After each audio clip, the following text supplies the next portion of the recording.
الحمد لله رب العالمين.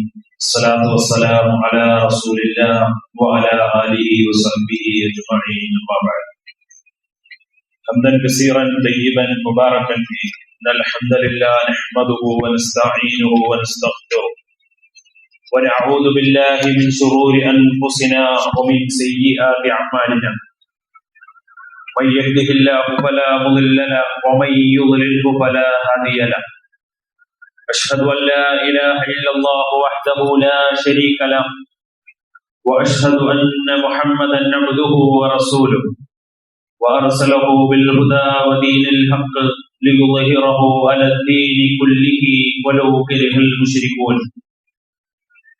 اللهم صل على محمد وعلى آل محمد كما صليت على إبراهيم وعلى آل إبراهيم وبارك على محمد وعلى آل محمد كما باركت على إبراهيم وعلى آل إبراهيم إنك حميد مجيد. أما بعد، فإن خير الحديث كتاب الله، خير الهدي هدي محمد صلى الله عليه وسلم، وشر الأمور محدثاتها وكل محدثة بدعة وكل بدعة ضلالة وكل ضلالة في النار. أعوذ بالله من الشيطان الرجيم. بسم الله الرحمن الرحيم. يا أيها الذين آمنوا اتقوا الله حق تقاته ولا تموتن إلا وأنتم مسلمون. بسم الله الرحمن الرحيم. يا أيها الناس اتقوا ربكم الذي خلقكم من نفس واحدة وخلق منها زوجها وبث منهما رجالا كثيرا ونساء واتقوا الله الذي تساءلون به والأرحام إن الله كان عليكم رقيبا. بسم الله الرحمن الرحيم.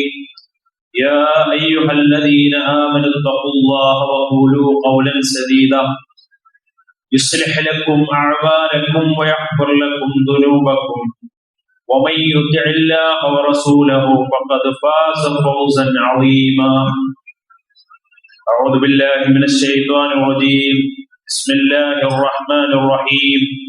قتل أصحاب الأخدود النار ذات الوقود. സ്നേഹാദരണീയരായ സത്യവിശ്വാസികളെ, പ്രപഞ്ച സൃഷ്ടാവും സർവ്വലോക സംരക്ഷകനും നിയന്താവുമായ അല്ലാഹു സുബ്ഹാനഹു വ തആലയുടെ എല്ലാവിധ കൽപ്പനകളും നിർദ്ദേശങ്ങളും ജീവിതത്തിന്റെ എല്ലാ മേഖലകളിലും കഴിവിന്റെ പരമാവധി കാത്തു സൂക്ഷിച്ചുകൊണ്ട് പാലിച്ചുകൊണ്ട് സൂക്ഷ്മതയോടുകൂടി തഖ്വയോടുകൂടി ജീവിക്കണമേ എന്ന് ആദ്യമായി എന്നോടെന്ന പോലെ എവരെയും ഉണർത്തുകയാണ്, വസിയത്ത് ചെയ്യുകയാണ്. അപ്രകാരം രഹസ്യത്തിലും പരസ്യത്തിലും അള്ളാഹുവിനെ സദാ സൂക്ഷിച്ച് ജീവിക്കുന്ന മുഅ്മിനീങ്ങളിൽ അള്ളാഹു സുബ്ഹാനഹു വ തആല നമ്മെ എല്ലാവരെയും ഉൾപ്പെടുത്തി അനുഗ്രഹിക്കുമാറാകട്ടെ. ജീവിതത്തിലുടനീളം പരിശുദ്ധ ഖുർആനിന്റെ വിശദീകരണമായ പ്രവാചക സുന്നത്തുകളും അനുധാവനം ചെയ്ത് ജീവിക്കുന്ന മുത്തഖീങ്ങളിൽ അള്ളാഹു നമ്മെ എല്ലാവരെയും ഉൾപ്പെടുത്തി അനുഗ്രഹിക്കുമാറാകട്ടെ. പ്രിയമുള്ള സഹോദരങ്ങളെ, മുസ്ലിമീങ്ങൾ എന്ന നിലക്ക് ഒരു ഇസ്ലാമിക ജീവിതം മുന്നോട്ട് നയിക്കാൻ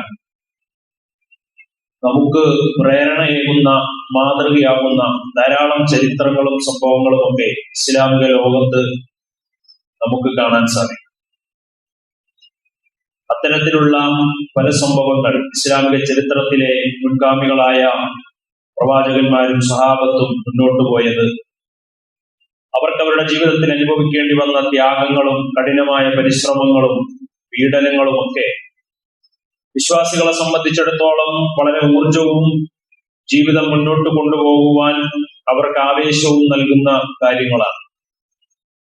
ഇത്തരത്തിൽ വളരെ പ്രാധാന്യമർഹിക്കുന്ന ഒരു വിഷയമാണ് പ്രവാചകൻ സല്ലല്ലാഹു അലൈഹി വസല്ലമയുടെ മക്കയിൽ നിന്ന് മദീനയിലേക്കുള്ള ഹിജ്റ എന്ന് പറയുന്നത്.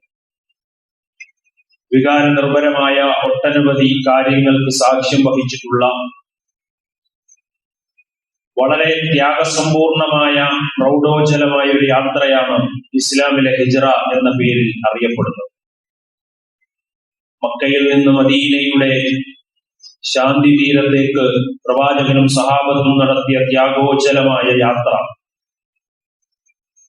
ആ യാത്രയുടെ അടിസ്ഥാനത്തിലാണ് അത്തരമൊരു ഹിജ്റ വർഷത്തിന്റെ ആരംഭത്തിലാണ്, മുഹറത്തിലാണ് നമ്മളിപ്പോൾ ഈ സന്ദർഭത്തിൽ സന്നിഹിതരായിരിക്കുന്നത്. അതുകൊണ്ട് തന്നെ നമ്മൾ ഓർക്കേണ്ട, നമ്മുടെ മനസ്സുകളിലേക്ക് കടന്നു വരുന്ന ഒട്ടനവധി ഗുണപാഠങ്ങളും സംഭവങ്ങളും ഹിജ്റയുമായി ബന്ധപ്പെട്ടിട്ടുണ്ട്.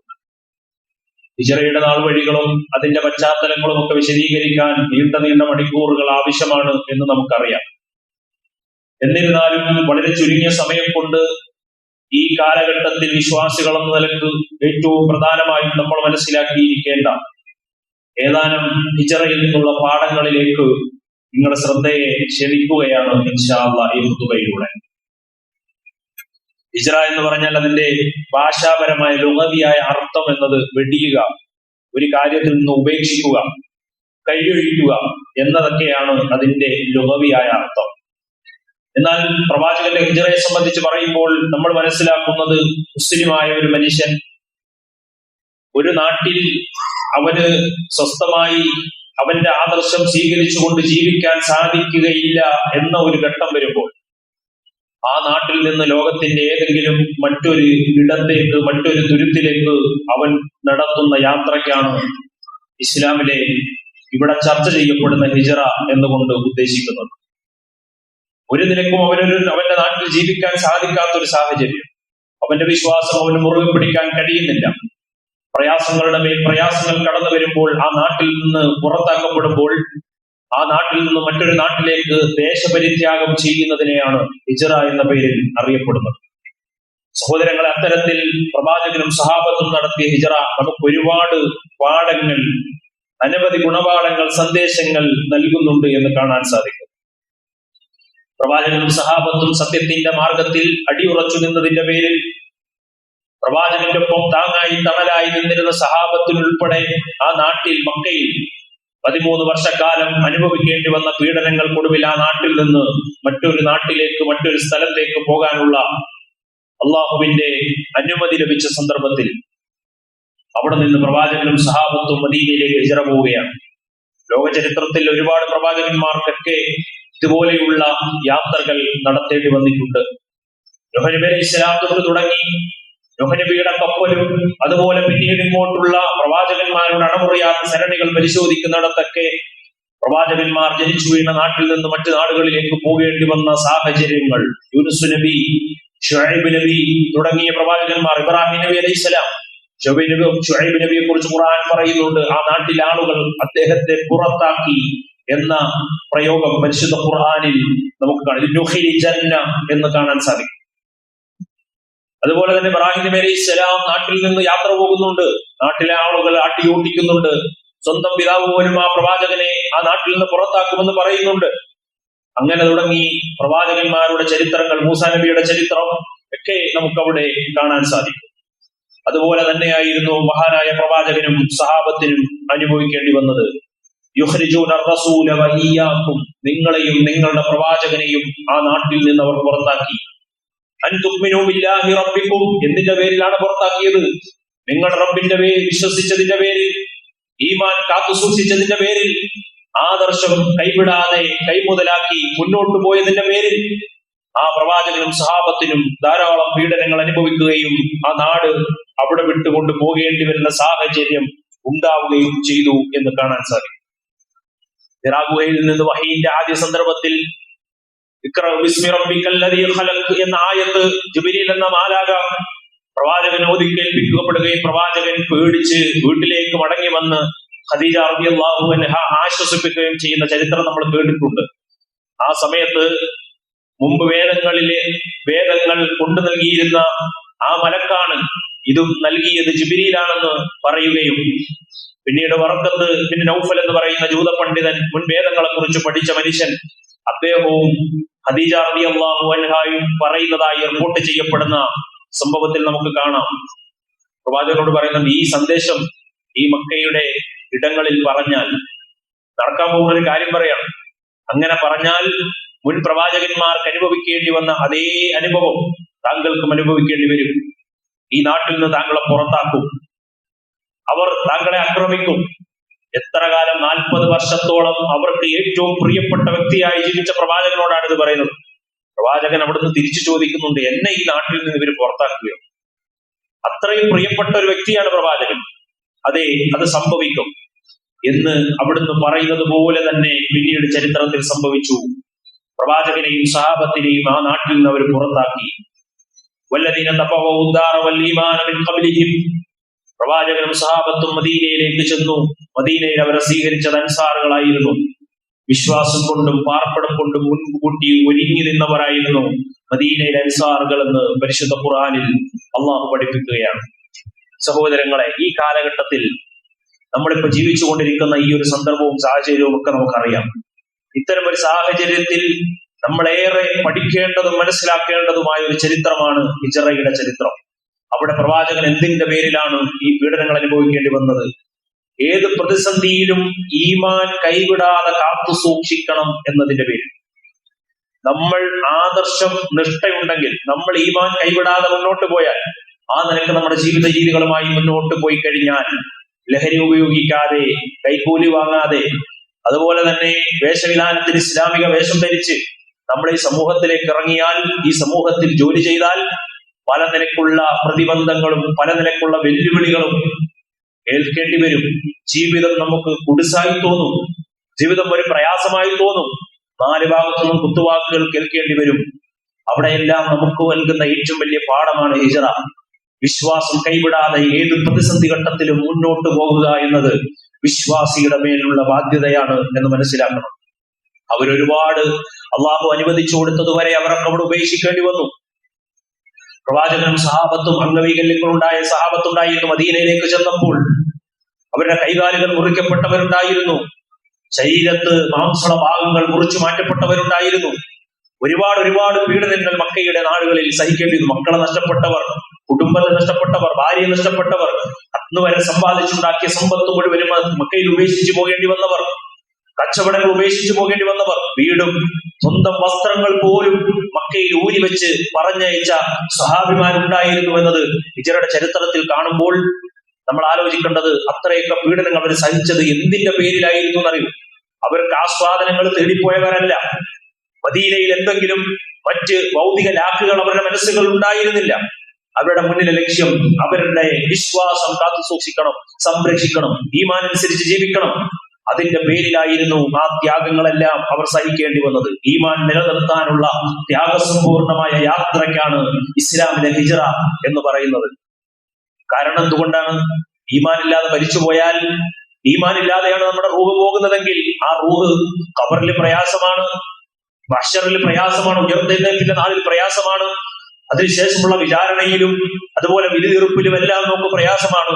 പിന്നീടുള്ള കാലാകാലമുള്ള ജീവിതത്തിൽ നമുക്ക് പ്രയാസമാണ് എന്ന് തിരിച്ചറിഞ്ഞ വിശ്വാസികൾ അവരുടെ വിശ്വാസം കാത്തു സൂക്ഷിക്കാൻ എന്ത് പ്രയാസങ്ങളും സഹിക്കാൻ തയ്യാറായി എന്നത് ഈ കാലഘട്ടത്തിൽ നമ്മൾ മനസ്സിലാക്കണം. ഇന്ന് നാട്ടിൽ നിന്ന് ആരെങ്കിലുമൊക്കെ എന്തെങ്കിലും കുത്തുവാക്ക് പറയുമ്പോൾ, എന്തെങ്കിലും പരിഹാസങ്ങൾ കേൾക്കുമ്പോൾ ഈമാനിന്റെ വിശ്വാസത്തിന്റെ ചിഹ്നങ്ങളും ആചാരങ്ങളും മാറ്റിവെക്കുന്നവരും, നാടോടുമ്പോൾ നടുകെ ഓടുക എന്ന രീതിയിൽ നാടിനൊപ്പം ജീവിച്ചു പോകുന്നവരും ഈമാൻ വിശ്വാസം കാത്തു സൂക്ഷിക്കുന്നതിൽ അപാകത വരുത്തിക്കൊണ്ടിരിക്കുന്നു എന്നത് വളരെ ഗൗരവത്തിൽ നമ്മൾ ചിന്തിക്കേണ്ട ഒരു കാര്യമാണ്. എന്തൊക്കെ പേരിൽ നിസാരമായ കാര്യങ്ങളുടെ പേരിൽ ശിർക്കിന്റെ വഴിയെ പോകുന്നവരുണ്ട്, നിസാരമായ കാര്യങ്ങളുടെ പേരിൽ കുഫ്ർ ചെയ്യുന്നവരുണ്ട്, നിസാരമായ കാര്യങ്ങളുടെ പേരിൽ അന്ധവിശ്വാസങ്ങളും അനാചാരങ്ങളും പേറി ജീവിച്ചു കൊണ്ടിരിക്കുന്നവർ ഇന്ന് ഈ മുസ്ലിം സമൂഹത്തിൽ നമുക്ക് കാണാൻ കഴിയും. അവിടെയാണ് ഈമാൻ നിലനിർത്താനും പിടിച്ചു നിർത്താനും അത് ചോർന്നു പോകാതിരിക്കുവാനും വേണ്ടി ത്യാഗസമ്പൂർണമായ യാത്ര നടത്തിയ സഹാബത്ത് നമ്മുടെ ജീവിതത്തിൽ നമുക്ക് മാതൃകയാകുന്നത്. പ്രവാചകന്റെ ആദ്യ കാലഘട്ടം നീണ്ട 13 വർഷം ആ മക്കയിൽ അവർ ജീവിച്ചു. അവരനുഭവിക്കേണ്ടി വന്ന യാതനകളും പീഡനങ്ങളും എത്രമാത്രമായിരുന്നു എന്ന് നമ്മൾ ആലോചിച്ചു നോക്കൂ. ഏറ്റെടുക്കാവുന്ന പ്രയാസങ്ങളെല്ലാം പ്രവാചകനും സഹാബത്തും ഏറ്റെടുത്തു. അവസാനം അവിടുന്ന് യാത്ര പോകേണ്ടി, അവിടുന്ന് പുറത്താക്കപ്പെടുമ്പോൾ പോലും ഈമാൻ അവർക്ക് കൈമോശം സംഭവിച്ചില്ല എന്നത് പഠിക്കുമ്പോൾ ഇന്നൊന്ന് മുസ്ലിമാണെന്ന് പറയാൻ പോലും മടി കാണിക്കുന്ന ഒരു സമൂഹമായി ഇന്നത്തെ യുവതലമുറയൊക്കെ വളർന്നുകൊണ്ടിരിക്കുന്ന ഒരു കാലഘട്ടത്തിലാണ് നമ്മൾ ജീവിച്ചുകൊണ്ടിരിക്കുന്നത് എന്ന് നമ്മൾ മനസ്സിലാക്കണം. പ്രവാചകൻ ഏറ്റവും ഇഷ്ടപ്പെട്ട ഒരു നാട്ടിൽ നിന്നാണ് പ്രവാചകൻ ആ നാട്ടിൽ നിന്ന് പുറത്തേക്ക് പോയത്. എന്തൊക്കെ ത്യാഗങ്ങൾ സഹിക്കേണ്ടി വന്നു നോക്കൂ നിങ്ങൾ.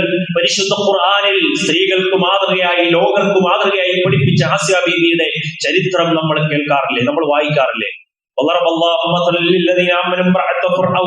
ഓരോ സഹോദരിമാരും നമ്മൾ ആലോചിക്കണം. ഇസ്ലാമിന്റെ വസ്ത്രധാരണം ധരിക്കാൻ മടി കാണിക്കുന്നവർ, അതുപോലെ തന്നെ ദീനിന്റെ വഴിയിൽ നിന്ന് നിസാരമായ കാര്യങ്ങൾക്ക് വേണ്ടി ഈമാൻ ചോർത്തിക്കളയുന്നവർ, ആലോചിക്കുക. സ്വർഗീയ ജീവിതം നയിച്ച ഒരു വനിതയാണ് ആസിയ ബീവി. കാരണം വലിയ രാജാവിന്റെ പത്നിയായി വലിയ കൊട്ടാരത്തിൽ ജീവിക്കുകയാണ്. പക്ഷേ ഈമാൻ സ്വീകരിച്ചപ്പോ, ലാ ഇലാഹ ഇല്ലല്ലാഹ് സ്വീകരിച്ചപ്പോ, മൂസാ നബിയിൽ വിശ്വസിച്ചപ്പോ എന്താണ് ഉണ്ടായത്? ധാരാളം പീഡനങ്ങൾ അനുഭവിക്കേണ്ടി വന്നു. മാംസഭാഗങ്ങൾ മുറിച്ചു മാറ്റപ്പെടുന്നു, ആണിയടിച്ച് തറയ്ക്കപ്പെടുന്ന അവസ്ഥ വരെ അവിടെ ആ ചരിത്രത്തിൽ ഉണ്ടായി എന്നത് നമുക്ക് ചരിത്രത്തിൽ കാണാൻ സാധിക്കും. മർമ്മഭാഗങ്ങളിൽ ആണിയടിച്ച് പ്രയാസപ്പെടുത്തി. പക്ഷെ ഈമാൻ നഷ്ടപ്പെട്ടില്ല. ആ സ്വർഗീയ ജീവിതം ഉപേക്ഷിച്ചു. അള്ളാഹുവിനോട് പ്രാർത്ഥിക്കുന്ന പ്രാർത്ഥനയാണ്, അള്ളാഹുവേ, നിന്റെ അടുത്തൊരു സ്വർഗീയ ഭവനം, അതാണ് എന്റെ ആഗ്രഹം എന്ന് പറഞ്ഞ ആസിയ ബീവി. നമ്മൾ ആലോചിക്കുമ്പോ സഹോദരിമാരെ, ഇതൊക്കെ എന്ത് ത്യാഗവും ഈമാൻ നിലനിർത്താൻ വേണ്ടി അവർ ചെയ്തു എന്നത് കാണാൻ കഴിയും. അതുപോലെ ഫിറഔന്റെ നാട്ടിലുണ്ടായിരുന്ന ആ സാഹചര്യങ്ങളുടെ ചരിത്രം പരിശുദ്ധ ഖുർആൻ സൂറത്തു താഹയിൽ ഇങ്ങനെ വിശദമായി വിശദീകരിക്കുന്നുണ്ട്. അവരിങ്ങനെ മൂസാ നബിയിൽ വിശ്വസിക്കുമ്പോ ഫിറഔൻ പറയുന്ന ഒരു വാക്കുണ്ട്. അവര് പറഞ്ഞു, ഖാലു ആമന്നാ ബിറബ്ബി ഹാറൂന വ മൂസ, മൂസയുടെ ഹാറൂന്റെ റബ്ബിൽ ഞങ്ങൾ വിശ്വസിച്ചു. അത് ഉറപ്പായി. പരലോകമുണ്ട്, പരലോക ജീവിതത്തിൽ രക്ഷപ്പെടണമെങ്കിൽ വിശ്വാസം നിർബന്ധമാണ് എന്നവർക്ക് മനസ്സിലായി. അത് സ്വീകരിച്ചപ്പോ ഫിറഔൻ പറയാണ്, ഖാല ആമൻതും ലഹു ഖബ്ല അൻ ആദന ലക്കും, ഞാൻ അനുവാദം നൽകുന്നതിന് മുമ്പ് നിങ്ങൾ മൂസയുടെ അല്ലാഹുവിൽ വിശ്വസിച്ചിരിക്കുന്നു എന്നാണ് ഫിറഔൻ ചോദിക്കുന്നത്. എന്നിട്ട് അവർക്ക് കൊടുക്കുന്ന ചില ഭീഷണികളുണ്ട്. ആ ഭീഷണിയുടെ മുന്നിലൊന്നും അവര് തലകുനിച്ചിട്ടില്ല. ചെറിയ ചെറിയ ഭീഷണികൾ നമ്മുടെ നാട്ടിൽ വരുമ്പോ നമ്മുടെ ഈമാൻ പലയിടത്തും ചോർന്നു പോകുന്ന അവസ്ഥയാണ്. ജീവിതത്തിൽ ചില പ്രതിസന്ധികളും ഭീഷണികളും കടന്നു വരുമ്പോ ഇസ്ലാം, ഈമാൻ നമ്മുടെ ജീവിതത്തിൽ നിന്ന് ചോർന്നു പോകുന്ന അവസ്ഥയാണ് കണ്ടുകൊണ്ടിരിക്കുന്നത്. നിങ്ങളുടെ കൈകാലുകൾ മുറിച്ചു മാറ്റി നിങ്ങളെ ഈത്തപ്പന തടികളിൽ ആണിയടിച്ച് നടക്കും. തൊട്ടടുത്ത് നടക്കാൻ പോകുന്ന സംഭവമാണ് അവരോട് പറയുന്നത്. അവർക്ക് ഒരു കുലുക്കവും ഉണ്ടായില്ല. അവർ അല്ലാഹുവിൽ വിശ്വസിച്ചു. അങ്ങനെ അല്ലാഹുവിന് വേണ്ടി ഷഹീദായി എന്ന ചരിത്രം നമ്മൾ പഠിക്കുമ്പോൾ അസ്ഹാബുൽ ഉഖ്ദൂദിന്റെ ചരിത്രവും അതുപോലെയല്ലേ. രാജാവും കിങ്കരന്മാരും വലിയ കിടങ്ങുണ്ടാക്കിയിട്ട് തീ ആളിക്കത്തുന്നതിന്റെ മുന്നിലേക്ക് പിടിച്ചു നിർത്തി അതിലേക്ക് വലിച്ചെറിയുമ്പോൾ പോലും വിശ്വാസം കൈവിടാതിരുന്ന ആ സത്യവിശ്വാസികളായ ആളുകളുടെ ചരിത്രമാണ്.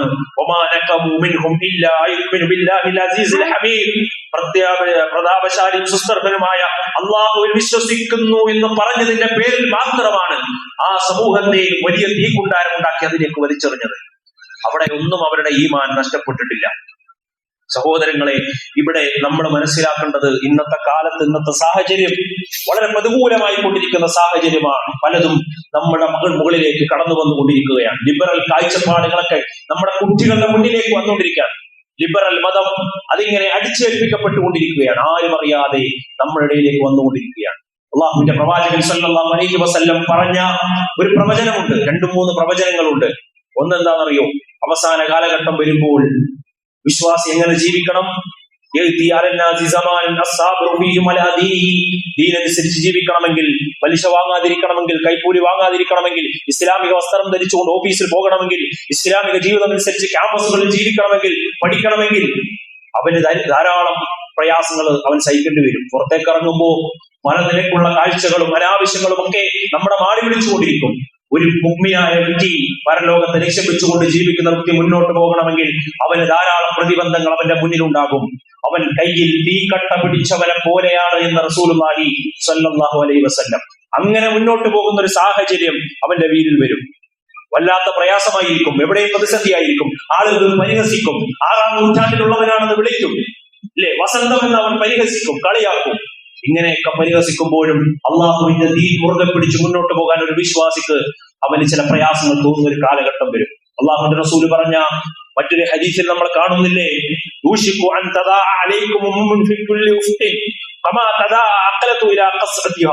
ശത്രുക്കളൊക്കെ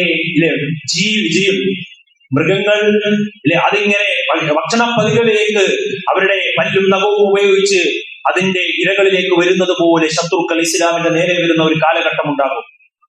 ശത്രുക്കളുടെ മനസ്സുകളിൽ വിശ്വാസമുള്ള ഭയം എടുത്തു നീക്കപ്പെടും എന്ന് റസൂലുള്ളാഹി സ്വല്ലല്ലാഹു അലൈഹി വസല്ലം പറഞ്ഞു. സഹാബിമാര് ചോദിച്ചു, അന്ന് മുസ്ലിങ്ങൾ കുറവായിരിക്കോ? മുസ്ലിങ്ങളൊക്കെ ധാരാളം ഉണ്ടാകും, മുസ്ലിം പേരുള്ളവരൊക്കെ ധാരാളം ഉണ്ടാകും.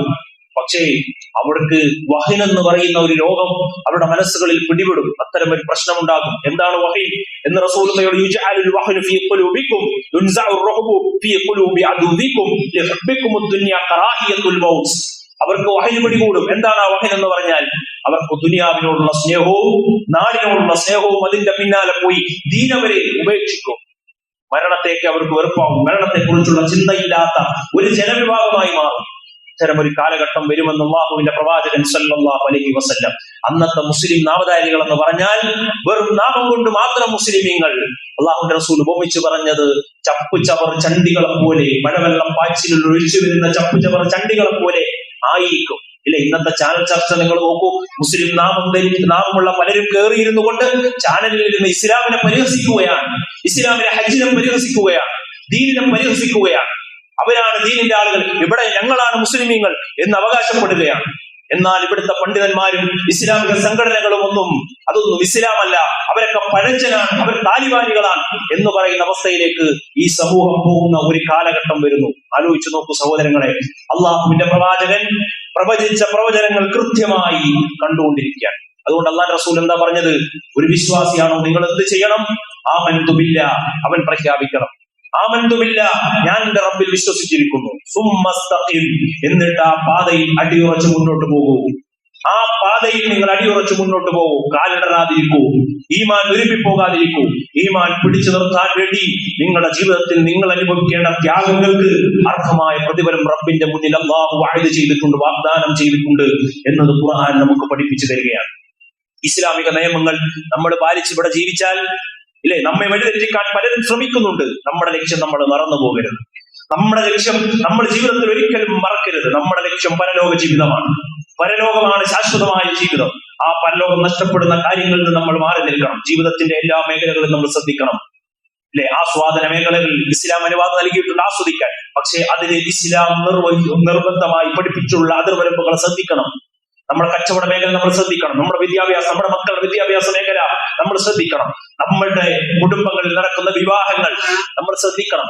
ഇതിലൊക്കെ നമ്മൾ വഴിതെറ്റി പോകുന്നുണ്ടോ എന്നത് ശ്രദ്ധിക്കണം. അള്ളാഹു ഈ മേഖലകളിൽ അള്ളാഹുവിന് വെറുപ്പുണ്ടാക്കുന്ന ഒരു കാര്യങ്ങളും ഇത് കടന്നു വരാതിരിക്കാനുള്ള ശ്രദ്ധ ഈമാനുള്ള വിശ്വാസികൾക്ക് ഉണ്ടായിരിക്കണം. റസൂലുള്ളാഹി പറഞ്ഞു, മൻ ധാന നഫ്സഹു, യഥാർത്ഥ മുഅ്മിൻ എന്ന് പറഞ്ഞാൽ എങ്ങനെയാണ്? യഥാർത്ഥ ബുദ്ധിയുള്ളവൻ എന്ന് പറഞ്ഞാൽ പരലോകത്തെ കുറിച്ച് മനസ്സിലാക്കുകയും ജീവിതത്തിന്റെ ലക്ഷ്യത്തെക്കുറിച്ച് തിരിച്ചറിയുകയും അതിനുവേണ്ടി പരിശ്രമിക്കുകയും ചെയ്യുന്നവനാണ് എന്ന തലത്തിലേക്ക് എന്റെ ശബ്ദം ശ്രവിക്കുന്ന സഹോദരങ്ങളെ ഞാനും നിങ്ങളും വരണം എന്നതാണ് ഈ ഖുതുബ കൊണ്ട് പ്രധാനമായും ഞാൻ ഉദ്ദേശിക്കുന്നത്. അത് നമ്മുടെ മനസ്സുകളിലേക്ക് ഉണ്ടാകണം. പരലോകം എന്നും നിലനിൽക്കുന്നതാണ്. ബൽ തുസൂറുൽ ഹയാത്തുദ് ദുനിയ വൽ ആഖിറതു ഖൈറുൻ വഅബ്ഖാ. അല്ലേ, ദുനിയാവ് കബളിപ്പിക്കും, പരലോകമാണ് ഹൈറായിട്ടുള്ളത്, എന്നും അവശേഷിക്കുന്നത്, ഏറ്റവും ഉത്തമമായിട്ടുള്ളത് പരലോകമാണ്. നമ്മൾ എന്ന് പ്രതിജ്ഞ എടുക്കാറുണ്ടല്ലോ, രാവിലെ പ്രതിജ്ഞ എടുക്കാറുണ്ട്. എന്താണ്? റളീതു ബില്ലാഹി റബ്ബൻ വബിൽ ഇസ്ലാമി ദീനൻ വമുഹമ്മദിൻ സ്വല്ലല്ലാഹു അലൈഹി വസല്ലം നബിയ്യ. റളീതു ബില്ലാഹി റബ്ബൻ, ഞാൻ എന്റെ റബ്ബിൽ തൃപ്തിപ്പെട്ടിരിക്കുന്നു. ആത്മാർത്ഥമായിട്ടാണോ അത് പറയുന്നത്? വബിൽ ഇസ്ലാമി ദീനൻ, ഇസ്ലാം ദീനിൽ, അതുപോലെ തന്നെ വബി മുഹമ്മദ് റസൂലുള്ളാഹി സ്വല്ലല്ലാഹു അലൈഹി വസല്ലമയിൽ ഞാൻ തൃപ്തിപ്പെട്ടിരിക്കുന്നു എന്ന് ഓരോ വിശ്വാസിയും പ്രതിജ്ഞ എടുക്കുന്നുണ്ടല്ലോ. എങ്കിൽ നമ്മുടെ ജീവിതത്തിൽ ദീനി നിയമങ്ങളോട് അകൽച്ച വരുന്നുണ്ടോ എന്ന് നമ്മൾ പരിശോധിക്കണം. അള്ളാഹുവിനും റസൂലിനും പൊരുത്തമില്ലാത്ത കാര്യങ്ങൾ, അള്ളാഹുവിനും റസൂലിനും വെറുപ്പുണ്ടാക്കുന്ന കാര്യങ്ങൾ നമ്മുടെ ജീവിതത്തിൽ ചെയ്യുന്നുവെങ്കിൽ അള്ളാഹുവിൽ ഞാൻ തൃപ്തിപ്പെട്ടു എന്ന് പറയുന്നതിന് എന്തർത്ഥമാണുള്ളത്? അള്ളാഹുവിന്റെ റസൂൽ ഞാൻ തൃപ്തിപ്പെട്ടു പറയുന്നത് എന്തർത്ഥമാണുള്ളത്? അതുകൊണ്ട് സഹോദരങ്ങളെ, അതർക്ക് ഇസ്ലാമിൽ ഇല്ലാത്ത കാര്യങ്ങൾ ജീവിതത്തിലേക്ക് കൊണ്ടുവരുന്ന വിഷയത്തിൽ നമ്മൾ ഓരോരുത്തരും ശ്രദ്ധിക്കുകയും സ്വയം പരിശോധിക്കുകയും വിലയിരുത്തുകയും ചെയ്യുക എന്നതാണ് ഏറ്റവും പ്രധാനവുമായും ഞാൻ ഓർമ്മപ്പെടുത്തുന്ന കാര്യം. സഹോദരങ്ങളെ, അതിന് പല കാര്യങ്ങളുണ്ട്. നമ്മുടെ മക്കളുടെ വിദ്യാഭ്യാസം ഭൗതികമായും ആത്മീയമായും അവർ പഠിക്കണമെന്ന് ആഗ്രഹിക്കുകയും അതിനുവേണ്ടി പണവും സമയവും ഒക്കെ ചെലവഴിക്കുകയും ചെയ്യുന്ന ആളുകളാണ് നമ്മൾ. വിദ്യാലയങ്ങൾ പലതും കടന്നു വരും. പക്ഷെ അവിടെ അതൊക്കെ എന്റെ മകൾ ചെയ്യുന്നത് ഇസ്ലാമികമാണോ എന്ന പരിശോധന നമുക്ക് ഓരോരുത്തർക്കും ഉണ്ടാകേണ്ടതുണ്ട് എന്നത് നമ്മൾ തിരിച്ചറിയണം. സമൂഹത്തിൽ എന്തെങ്കിലുമൊക്കെ ചർച്ചകൾ, ഈ കാലഘട്ടം അങ്ങനെയാണ്, പല ചർച്ചകളും ഉണ്ടാകും. അത്തരം ചർച്ചകൾ വരുമ്പോൾ, വിവാദങ്ങൾ ഉടലെടുക്കുമ്പോൾ ഏതെങ്കിലും സംഘടനകളോടോ ഏതെങ്കിലും വിഭാഗത്തോടുള്ള വിധേയത്വമോ അതുപോലെ അന്ധമായ ഉറപ്പിന്റെ അടിസ്ഥാനത്തിൽ ഒരു വിഷയങ്ങളും ചർച്ച ചെയ്യുന്നിടത്തേക്ക് നമ്മൾ പോകരുത്. മറിച്ച് അവിടെയെല്ലാം നമ്മുടെ ധാർമ്മിക മൂല്യങ്ങളെയും ഇസ്ലാം ഉയർത്തിപ്പിടിക്കുന്ന സാംസ്കാരികതയും മുൻനിർത്തിക്കൊണ്ടായിരിക്കണം നമ്മുടെ ചർച്ചയും നമ്മുടെ നിലപാടും മുന്നോട്ട് പോകേണ്ടത് എന്ന് നമ്മൾ ശ്രദ്ധിക്കണം. വൈകാരികമായ സമീപനങ്ങളോ അതുപോലെ തന്നെ വിവേകരഹിതമായ ഇടപെടലുകളൊന്നും ഈ രംഗങ്ങളിലൊന്നും നമ്മുടെ ഭാഗത്തുനിന്ന് ഉണ്ടാകാൻ പാടില്ല. സഹോദരങ്ങളെ, ഏതൊരു കാര്യത്തിലും ജീവിതത്തിൽ തൊട്ടിൽ മുതൽ കട്ടിൽ വരെ ഞാൻ എപ്പോഴും പറയുന്നത് പോലെ എല്ലാത്തിനും മാതൃകയുള്ള ഒരു മതമാണ് ഇസ്ലാം. ലഹരി നിർമ്മാർജ്ജനം ചെയ്യണോ, അതിന് ലോകത്തിന് മാതൃക ഇസ്ലാമിലുണ്ട്. ഇസ്ലാമിനെ കുറ്റം പറയുന്നവർക്ക് പോലും മാതൃക പഠിക്കാൻ ഇസ്ലാമിൽ കഴിയും. കള്ളിലും അതുപോലെ തന്നെ എല്ലാ തോന്നിവാസത്തിലും കഴിഞ്ഞിരുന്ന ഒരു സമൂഹത്തെ സംസ്കരിച്ച പരിശുദ്ധ ഖുർആൻ അതിന് നമുക്ക് മാതൃക നൽകുന്നുണ്ട്. അതുകൊണ്ട് ഇസ്ലാം മുന്നോട്ട് വെക്കുന്ന ആശയാദർശങ്ങളെ കൈവിട്ടുകൊണ്ടുള്ള ഒരു ജീവിതം നമുക്കൊരിക്കലും പാടില്ല. യൂറോപ്യന്മാർ അവർ നശിച്ചുപോയി, അവർ അതിൽ നിന്ന് തിരിച്ചു കയറിക്കൊണ്ടിരിക്കുന്ന പല അനാവശ്യങ്ങളും നമ്മുടെ നാട്ടിലേക്ക് ഇന്ന് പല ആളുകളും കടത്തിക്കൊണ്ടുവന്നുകൊണ്ടിരിക്കുകയാണ്. അത് നമ്മുടെ ആളുകൾ യുക്തിവാദികളൊക്കെ അതിന് കടിഞ്ഞു ശ്രമിച്ചുകൊണ്ടിരിക്കുകയാണ്. അതിലേക്ക് നമ്മുടെ ആളുകളും പോയി വീണു കൊടുക്കുന്ന ഒരവസ്ഥ ഒരിക്കലും നമുക്കുണ്ടാകാൻ പാടില്ല എന്നതാണ്. അതിലാണ് ആണും പെണ്ണും ഒരുമിച്ച് ഡാൻസ് കളിക്കുക. ഇപ്പൊ ചില ആളുകൾ പറയാറുണ്ട്, ആണും പെണ്ണും ഒരുമിച്ച് ഡാൻസ് കളിച്ചാൽ എന്താ ഇസ്ലാം തകർന്നു പോകുമോ? ആണും പെണ്ണും ഒരുമിച്ച് നടന്നാൽ എന്താണ് ഇസ്ലാം തകർന്നു പോകുമോ? അവർ തമ്മിൽ ആലിംഗനം ചെയ്താൽ എന്താണ് ഇസ്ലാം നശിച്ചു പോകുമോ? അതുപോലെ തന്നെ അവർ പരസ്പരം യാത്ര ചെയ്താലും അവർ പരസ്പരം ഉമ്മ കൊടുത്താലും എന്താണ് ഇസ്ലാം ഇവിടെ തകർന്നു പോകുമോ എന്നൊക്കെ ചോദിക്കുന്ന ആളുകളെ നമുക്ക് കാണാൻ കഴിയും. ഇത്തരം ലിബറൽ മതം എന്ന് തന്നെ പറയട്ടെ, അതിങ്ങനെ നമ്മുടെ അടുത്തേക്ക് ഒരിക്കലും ഇതൊരു മതമാണെന്നോ ഞാൻ ആ മതത്തിന്റെ ആളാണെന്നോ നിങ്ങളെല്ലാം ഇതിലേക്ക് കയറണമെന്നോ എന്നൊന്നും പറഞ്ഞു വരില്ല.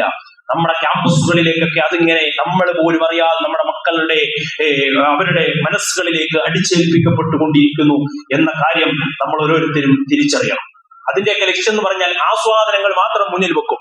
അപ്പൊ സ്വാഭാവികമായും കുട്ടികളൊക്കെ അതിനോട് താല്പര്യം കാണിക്കും, അതിലേക്ക് പോകും. ഒരു ഉത്തരവാദിത്വവും ജീവിതത്തിലില്ല എന്ന കാഴ്ചപ്പാട് അവർക്ക് ഉണ്ടാക്കി കൊടുക്കും.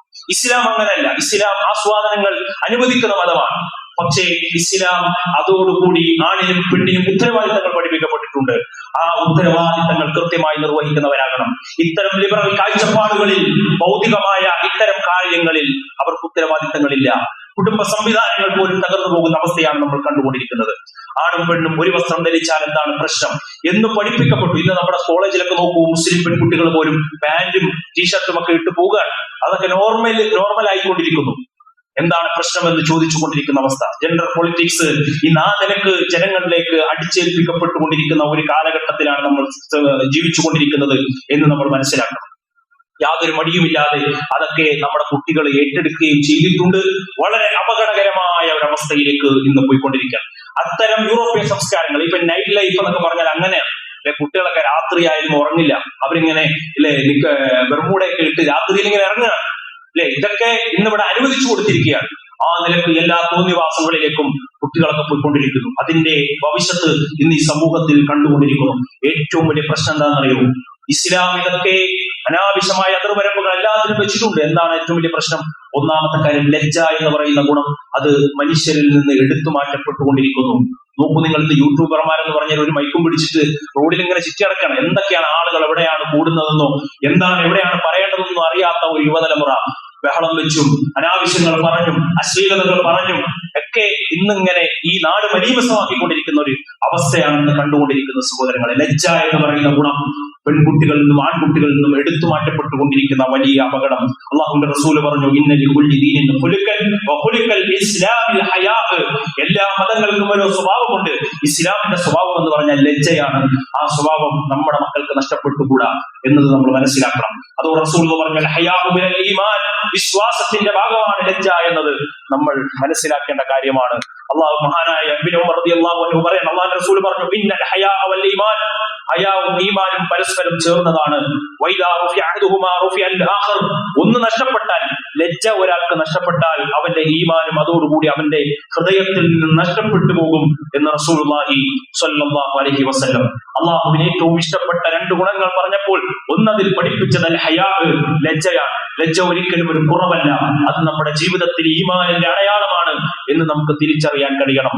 മഹാനായ ഉമർ ഖത്താബ് റളിയല്ലാഹു അൻഹു പറഞ്ഞു, മൻ ഖല്ല ഹയാഉഹു ഖല്ല വറഉഹു വമൻ ഖല്ല വറഉഹു മാത ഖൽബുഹു. ഒരു മനുഷ്യന് ലജ്ജ കുറഞ്ഞാൽ അവന്റെ ജീവിതത്തിൽ സൂക്ഷ്മത കുറയും, ഭക്തി കുറയും. എന്നാൽ അങ്ങനെ ഭക്തി കുറഞ്ഞാലോ അവൻ അവന്റെ ഹൃദയം മരിക്കും എന്ന് മഹാനായ ഉമർ ഖത്താബ് റളിയല്ലാഹു അൻഹു പറഞ്ഞ വാക്ക് സഹോദരങ്ങളെ നമ്മൾ ഓർക്കണം. അത് നമ്മുടെ മനസ്സുകളിൽ ഉണ്ടാകണം. നോക്കൂ നിങ്ങൾ, ആയിഷ റളിയല്ലാഹു അൻഹ, ഈ ചരിത്രം സഹോദരിമാരെ നമ്മൾ ആലോചിക്കണം. വസ്ത്രം ധരിക്കുമ്പോൾ ഇസ്ലാമികമായിരിക്കണം. ഇസ്ലാമിന്റെ വസ്ത്രം പരിശുദ്ധ ഖുർആൻ പഠിപ്പിച്ചിട്ടുണ്ട്. നമ്മുടെ ജിൽബാബുകൾ മാറിന്റെ മേലെ താഴ്ത്തിയിടണം. ഒരിക്കലും ഇന്ന് കാണുന്ന പാശ്ചാത്യന്റെ സംസ്കാരങ്ങൾ നമ്മുടെ ജീവിതത്തിലേക്ക് വരാൻ പാടില്ല. മഹതിയായ ആയിഷ റളിയല്ലാഹു അൻഹ പ്രവാചകന്റെ വീട്ടിലേക്ക്, ആ റൂമിലേക്ക് കയറുമ്പോൾ അവിടെയാണ് പ്രവാചകനെ കബറടക്കിയിട്ടുള്ളത്. അബൂബക്കർ സിദ്ദീഖ് റളിയല്ലാഹു അൻഹുവിനെ കബറടക്കിയിട്ടുള്ള ആ റൂമിലാണ്. പ്രവാചകനെ ആ റൂമിലേക്ക് കയറുമ്പോൾ ആയിഷ റളിയല്ലാഹു അൻഹ പറയുന്നുണ്ട്, ഇന്നമാ ഹുവ സൗജി വ അബി. അവിടെ ആ കബറിൽ കിടക്കുന്നത് ഒന്ന് എന്റെ ഭർത്താവും അതുപോലെ തന്നെ ഒന്ന് എന്റെ ഉപ്പയുമാണ്. അതുകൊണ്ട് അന്യ പുരുഷന്റെ മുന്നിൽ ഞാൻ ധരിക്കുന്നത് പോലെ അല്ല ആ റൂമിലേക്ക് കയറുമ്പോൾ ഞാൻ എന്റെ തട്ടമൊക്കെ അഴിച്ചു മാറ്റും. കാരണം ഒന്ന് മഹറമായ എന്റെ ഉപ്പയും എന്റെ ഭർത്താവുമാണ്. പിന്നീട് അവിടേക്ക് ഉമർ ഖത്താബ് റളിയല്ലാഹു അൻഹുവിനെ കബറടക്കിയതിനു ശേഷം എന്റെ നാണം, ഉമറിനോടുള്ള എന്റെ നാണം കാരണം ആ റൂമിൽ കയറുമ്പോൾ പോലും ഞാൻ ഇസ്ലാമിക വസ്ത്രം ധരിക്കുമെന്ന് ആയിഷ റളിയല്ലാഹു അൻഹ പറയുമ്പോൾ, അവിടെ കബറിന്റെ ഉള്ളിലാണ്, ഒരു ഹുജറയുടെ അപ്പുറത്താണ്, ഒക്കെ ശരിയാണ്. പക്ഷെ അപ്പോൾ പോലും ആ നാണം കാത്തു സൂക്ഷിച്ചു എന്ന് പറയുമ്പോൾ ഇന്ന് ആലോചിച്ച് നോക്കൂ. പൊതുസമൂഹങ്ങളിലേക്ക് ഇറങ്ങുന്ന മുസ്ലിം സ്ത്രീകൾ അവർ ധരിക്കുന്ന വസ്ത്രങ്ങൾ ശരീരത്തിന്റെ അവയവങ്ങൾ പുറത്തു കാണുന്ന രൂപത്തിൽ, നിമ്നോന്നതികൾ പുറത്തു കാണുന്ന രൂപത്തിൽ വസ്ത്രം ധരിച്ച് കഴുതൽ കണ്ണുകൾക്ക് പൊത്തി വലിക്കാൻ വേണ്ടി അവരുടെ വസ്ത്രധാരണം മാറുന്നുണ്ടെങ്കിൽ സഹോദരങ്ങളെ, വലിയ പ്രശ്നം അതിന്റെ പേരിൽ നമുക്കുണ്ടാകുമെന്നത് നമ്മൾ ഓരോരുത്തരും മനസ്സിലാക്കണം. എന്തിനാണ് ഇസ്ലാം ഡ്രസ് കോഡ് ഇസ്ലാം നിശ്ചയിച്ചിട്ടുള്ളത്? വസ്ത്രം ധരിക്കുന്നതിന് ഏറ്റവും പ്രധാന ലക്ഷ്യം ഔറത്ത് മറയ്ക്കുക എന്നതാണ്, നമ്മുടെ നഗ്നത മറയ്ക്കുക എന്നതാണ്. സ്ത്രീകൾക്ക് ഇസ്ലാം നിശ്ചയിച്ചിട്ടുള്ള വസ്ത്രം എന്ന് പറയുന്നത് അവരുടെ ഐഡന്റിറ്റിയാണ്, അവർക്കുള്ള സുരക്ഷിതത്വമാണ്, അള്ളാഹുവിന്റെ ശാപത്തിൽ നിന്നുള്ള രക്ഷയാണ്, നരകത്തിൽ നിന്ന് രക്ഷപ്പെടാനുള്ള മാർഗമാണ്. ഇതെല്ലാം ഇസ്ലാം പഠിപ്പിച്ചിട്ടുള്ള കാര്യമാണ്. അതുകൊണ്ട് ആ വസ്ത്രധാരണം കൃത്യമായി സൂക്ഷിക്കുക എന്നത് പരിശുദ്ധ ഖുർആനിൽ അല്ലാഹു സുബ്ഹാനഹു വ തആല പഠിപ്പിച്ചതാണ്. പ്രവാചകന്റെ കാലത്ത് ഒരു പെണ്ണ്, കറുത്ത ഒരു പെണ്ണ് എന്നാണ് ഹദീസിൽ കാണുന്നത്. ഹാദിഹി മർഅത്തുൻ സൗദാ, കറുത്ത ഒരു പെണ്ണ്, അവൾ ബോധരഹിതയായി നിലത്തേക്ക് വീഴുമ്പോൾ അവിടെ ഔറത്ത് വെളിവാകുമായിരുന്നു.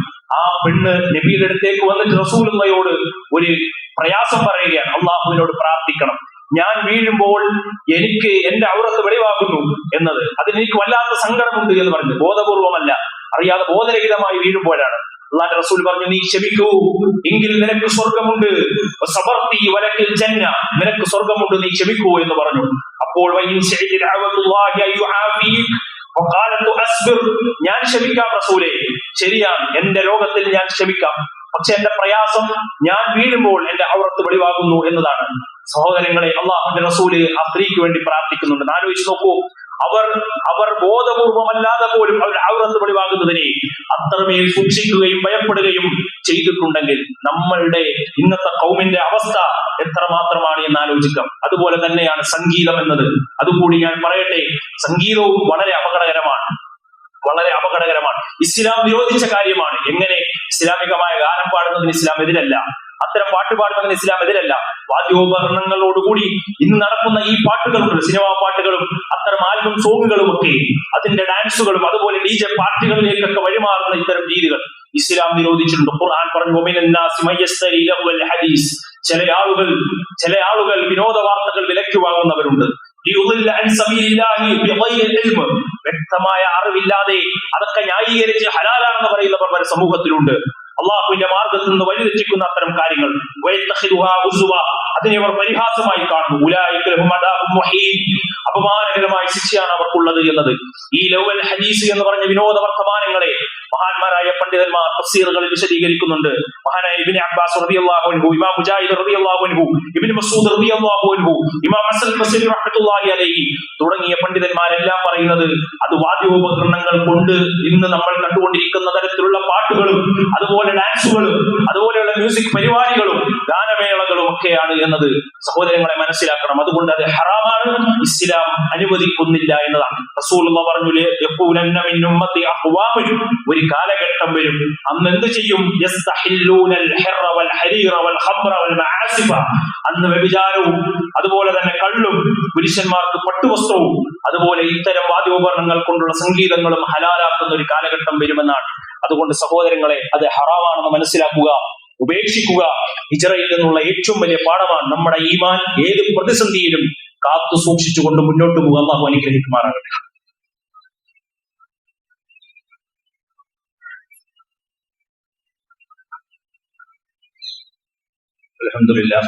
അൽഹംദുലില്ലാഹി റബ്ബിൽ ആലമീൻ വസ്സലാത്തു വസ്സലാമു അലാ റസൂലില്ലാഹി വഅലാ ആലിഹി വസഹ്ബിഹി അജ്മഈൻ. അമ്മാ ബഅദ്. സ്നേഹാദരണീയരായ സത്യവിശ്വാസികളെ, അല്ലാഹുവിന്റെ വിധിവിലക്കുകൾ ജീവിതത്തിന്റെ എല്ലാ മേഖലകളിലും പാലിച്ചുകൊണ്ട് സൂക്ഷ്മതയോടുകൂടി ജീവിക്കണമേ എന്ന് എന്നോടും നിങ്ങളോടും ഉണർത്തുകയാണ്, ഓർമ്മപ്പെടുത്തുകയാണ്. അങ്ങനെ ജീവിക്കുന്ന യഥാർത്ഥ മുത്തഖീങ്ങളിൽ അല്ലാഹു നമ്മെ എല്ലാവരെയും ഉൾപ്പെടുത്തി കഴിയുമാറാകട്ടെ. സഹോദരങ്ങളെ, ഹിജ്റയിൽ നിന്നുള്ള പാഠങ്ങളെ കുറിച്ചാണ് നമ്മൾ പറഞ്ഞത്. ഹിജ്റയിലെ ഏറ്റവും പ്രധാനപ്പെട്ട പാഠമാണ് പ്രാർത്ഥന എന്നത്. അല്ലാഹുവിന്റെ പ്രവാചകൻ മക്കയിൽ നിന്ന് പുറപ്പെടുമ്പോഴും മദീനയിലേക്ക് പ്രവേശിക്കുമ്പോഴും ഒക്കെ പ്രാർത്ഥിച്ചിരുന്നു എന്നത് ഹദീസുകളിൽ നമുക്ക് കാണാൻ കഴിയും. നമ്മളെല്ലാവരും ആത്മാർത്ഥമായി ജീവിതത്തിന്റെ എല്ലാ രംഗത്തിലുമുള്ള ദിക്റുകളും പ്രാർത്ഥനകളും നിർവഹിക്കുന്ന കാര്യത്തിൽ പ്രത്യേകം ശ്രദ്ധ ചെലുത്തേണ്ടതുണ്ട്. അതുപോലെ തന്നെ ഹിജ്റയിൽ നിന്ന് നമുക്ക് ലഭിക്കുന്ന പാഠങ്ങൾ പ്രധാനപ്പെട്ടതാണ്. ഏതൊരു കാര്യത്തിനും ഒരു ലക്ഷ്യബോധം ഉണ്ടാകണം, ഒരു അജണ്ട ഉണ്ടാകണം, അതുപോലെ തന്നെ ഒരു ആലോചന ഉണ്ടാകണം, ഒരു പ്ലാനിങ് ഉണ്ടാകണം എന്നത്. ആ നിലയ്ക്കായിരിക്കണം നമ്മൾ ഏതൊരു കാര്യത്തിലും മുന്നോട്ട് പോകേണ്ടത്. ജീവിതത്തിൽ ഒരു വിശ്വാസിയുടെ ഓരോ ദിവസവും മുന്നോട്ട് പോകുമ്പോൾ ആ പ്ലാനിങ്ങിലും ലക്ഷ്യത്തിലുമൊക്കെയായി മുന്നോട്ട് പോകണം. അല്ലാതെ നാടോടുമ്പോൾ അതിന്റെ കൂടെ ഓടുക എന്ന രീതി ഇസ്ലാമികമല്ല. ഇസ്ലാമിക നിലപാടുകൾ ഉയർത്തിപ്പിടിച്ച് തൗഹീദിൽ അടിയുറച്ച് മുന്നോട്ട് പോകാൻ നമുക്ക് സാധിക്കണം. അല്ലാഹു അത്തരം വിശ്വാസികൾ നമ്മൾ ഉൾപ്പെടുത്തി അനുഗ്രഹിക്കുമാറാകട്ടെ. മുഹറം മാസത്തിലെ നോമ്പിനെ കുറിച്ച് നമ്മൾ കഴിഞ്ഞ ആഴ്ച പറഞ്ഞിരുന്നു. നാളെ ഇൻഷാ അല്ലാഹ് മുഹറം 10 എല്ലാവരും ആ നോമ്പ് കൃത്യമായി എടുക്കുക. കഴിഞ്ഞ ഒരു വർഷത്തെ പാപങ്ങൾ പൊറുക്കുമെന്നാണ് അള്ളാഹുവിന്റെ പ്രവാചകൻ സല്ലല്ലാഹു അലൈഹി വസല്ലം പറഞ്ഞിട്ടുള്ളത്. ഇത്തരം സുന്നത്തുകളൊക്കെ ഈ കാലത്ത് മുറുകെ പിടിച്ച് മുന്നോട്ട് പോകാൻ ശ്രമിക്കുക. അള്ളാഹു അനുഗ്രഹിക്കുമാറാകട്ടെ. അതുപോലെ 1-2 കാര്യങ്ങൾ സൂചിപ്പിക്കാനുള്ളത്, ഇന്നത്തെ ബക്കറ്റ് വിരിവ് ഇൻഷാ അല്ലാഹ് കോട്ടയം മെഡിക്കൽ കോളേജിൽ ചികിത്സയിലുള്ള ഒരു സഹോദരിക്ക് വേണ്ടിയാണ്. അവർക്ക് ഹൃദയവാൽവ് മാറ്റിവെക്കേണ്ട ആവശ്യമുണ്ട് എന്ന് അറിയിച്ചിട്ടുണ്ട്. എല്ലാവരും ആ സഹോദരിക്ക് വേണ്ടി ഉദാരമായി സംഭാവന നൽകണമെന്ന് അറിയിക്കുകയാണ്. അള്ളാഹു ആ സഹോദരിയുടെ രോഗം ശിഫാവിനാജിനെ സമ്മാനിക്കുമാറാകട്ടെ. അള്ളാഹു പൂർണ്ണമായ ആരോഗ്യത്തോട് തിരിച്ചു വരാൻ തൗഫീഖ് അള്ളാഹു നൽകി അനുഗ്രഹിക്കുമാറാകട്ടെ. നമ്മൾ നൽകുന്ന എല്ലാ സംഭാവനകൾക്കും അർഹമായ പ്രതിഫലം അള്ളാഹു നമുക്ക് എല്ലാവർക്കും നൽകി അനുഗ്രഹിക്കുമാറാകട്ടെ. രോഗം കൊണ്ട് പ്രയാസപ്പെടുന്ന ഒരുപാട് സഹോദരങ്ങൾ അള്ളാഹു അവരുടെ രോഗത്തെ ശിഫാവ് നൽകി അനുഗ്രഹിക്കുമാറാകട്ടെ. അതുപോലെ തന്നെ ലേണ്ടി ഖുർആൻ ക്ലാസ്സുകൾ എല്ലാവരും ഞായറാഴ്ച വരുന്ന ക്ലാസ്സുകൾ ശ്രദ്ധാപൂർവ്വം കേട്ട് പഠിക്കണമെന്ന് പ്രത്യേകം ഓർമ്മപ്പെടുത്തുകയാണ്. മദ്രസയിലേക്ക് കുട്ടികളെ ചേർക്കേണ്ടവർ, ഇനിയും ചേർക്കാത്തവർ അത് ശ്രദ്ധിക്കുക. കുട്ടികളെ മദ്രസയിലേക്ക് ചേർക്കണമെന്ന് ഓർമ്മപ്പെടുത്തുകയാണ്. ലോകത്തിന്റെ വ്യത്യസ്ത ഭാഗങ്ങളിൽ പ്രയാസപ്പെടുന്ന ധാരാളം സഹോദരങ്ങൾ അല്ലാഹു അവർക്ക് എല്ലാവർക്കും നിർഭയത്വത്തെ നൽകി അനുഗ്രഹിക്കുമാറാകട്ടെ. പരിക്കുപറ്റി അഭയാർത്ഥികളായി കഴിയേണ്ടി വരുന്ന സഹോദരങ്ങൾ അല്ലാഹു അവരുടെ പ്രയാസങ്ങളെല്ലാം ദൂരീകരിച്ച് അവർക്ക് ഈമാനും തഖ്വയിലും അധിഷ്ഠിതമായി തവക്കുലിൽ മുന്നോട്ട് പോകാനുള്ള സ്ഥൈര്യം അല്ലാഹു സുബ്ഹാനഹു വ തആല അവർക്ക് എല്ലാവർക്കും നൽകി അനുഗ്രഹിക്കുമാറാകട്ടെ. എല്ലാ പ്രയാസങ്ങളിൽ നിന്നും, അപകട മരണങ്ങളിൽ നിന്നും, മാരകമായ രോഗങ്ങളിൽ നിന്നും നമ്മെ, നമ്മുടെ കുടുംബത്തെ, നമ്മുടെ നാടിനെയും അല്ലാഹു കാത്തുരക്ഷിക്കുമാറാകട്ടെ. اللهم اغفر للمؤمنين والمؤمنات والمسلمين والمسلمات والأحياء منهم والأموات إنك مجيب الدعوات يا قاضي الحاجات. اللهم اجرنا من النار، اللهم اجرنا من النار، اللهم اجرنا من النار. ربنا آتنا في الدنيا حسنة وفي الآخرة حسنة وقنا عذاب النار. آمين آمين برحمتك يا أرحم الراحمين والحمد لله رب العالمين. السلام عليكم.